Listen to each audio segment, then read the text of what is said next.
ait pris son envol cette année, puisque c'est une nouvelle association désormais du Pouliguen, n'est-ce pas? Qui soit à la tête de cette association, parce que jusqu'à présent, en ayant organisé cette belle manifestation que nous avons eue l'été dernier, et notamment avec l'ONCL, qui était Quai des Voiles, eh bien, c'est une manifestation qui met en valeur notre port.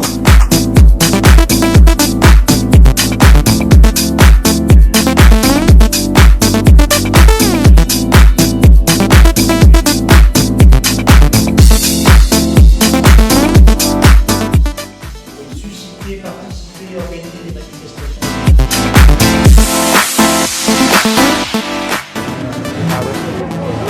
D'où l'excuse. Là, c'est à l'étranger.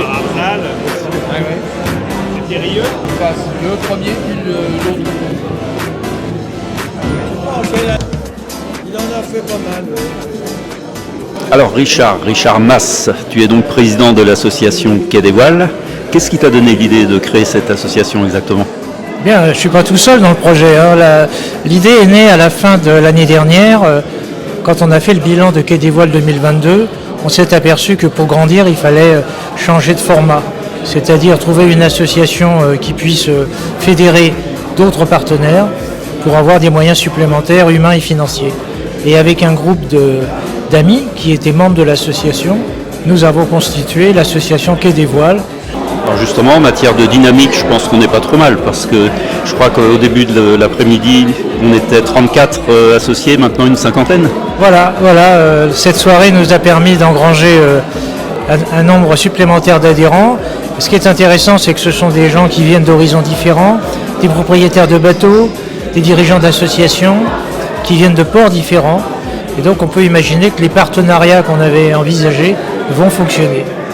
Oui, alors on a bien vu que, outre les deux conférences qui ont eu lieu, une sur l'océanographie, une sur la réparation, enfin sur la fabrication d'un bateau, il y a une grosse connotation de cohésion en fait, d'équipe si on veut.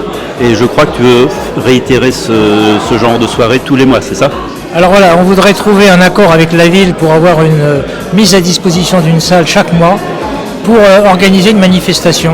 Alors ça peut être varié, ça peut être un débat, ça peut être une conférence, ça peut être un atelier de formation, ça peut être une réunion conviviale d'adhérents, faire en sorte qu'on mette en place un rythme de contact entre les adhérents réguliers. D'accord. Et éventuellement, est-ce que tu envisages même des manifestations plus ouvertes où chacun pourrait venir Alors moi je crois que les activités de ce type, il faut qu'elles soient ouvertes au public pour qu'on puisse s'enrichir. Donc effectivement, il faut qu'on soit disponible pour recevoir des projets de l'extérieur et qu'on les développe avec des gens extrêmement différents. Aujourd'hui, on avait une dizaine d'associations présentes qui sont beaucoup plus importantes que nous d'ailleurs, donc avec lesquelles on peut imaginer des projets.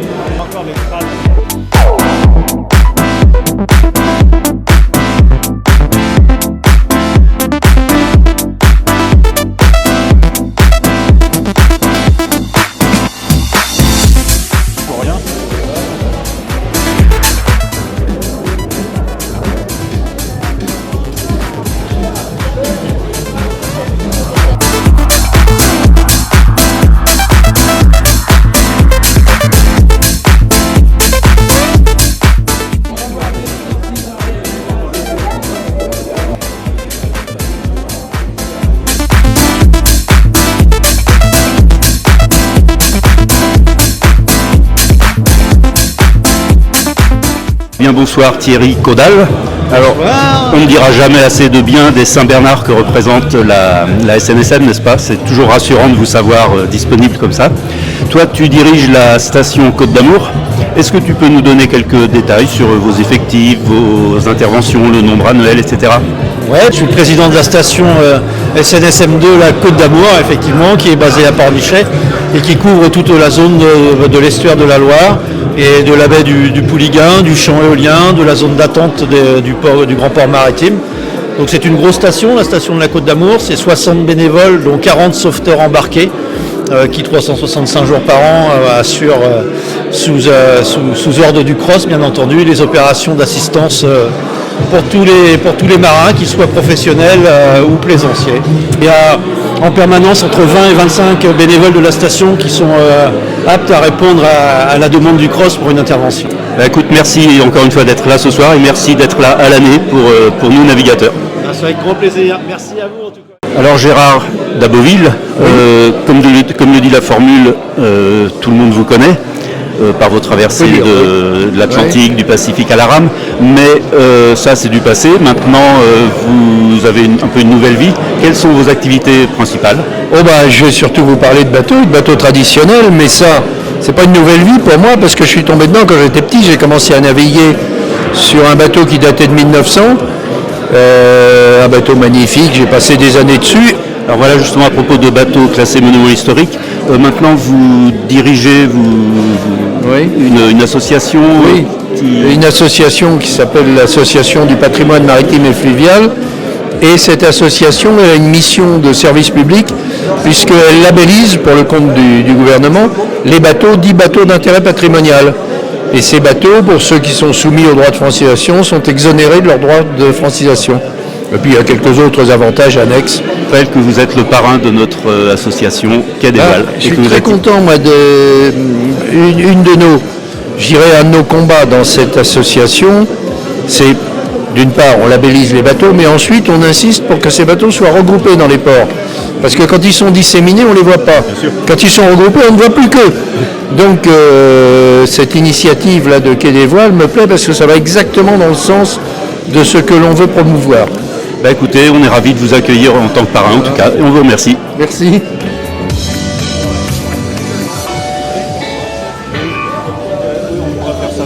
Nous recevons Philippe Gueuziec, qui est président de quoi exactement sur le port La Baule? Oui, bonsoir. alors, l'association des plaisanciers du port du La Baule Le Pouliguen. Voilà.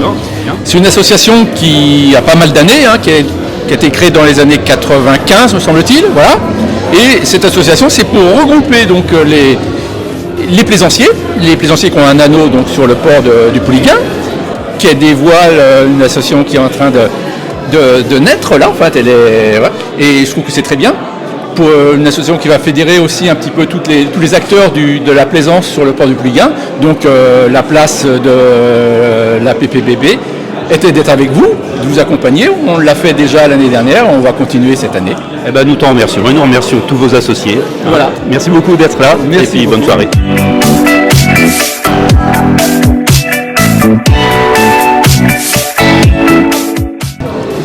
Bonsoir Bernard, merci de nous faire l'honneur d'être parmi nous ce soir.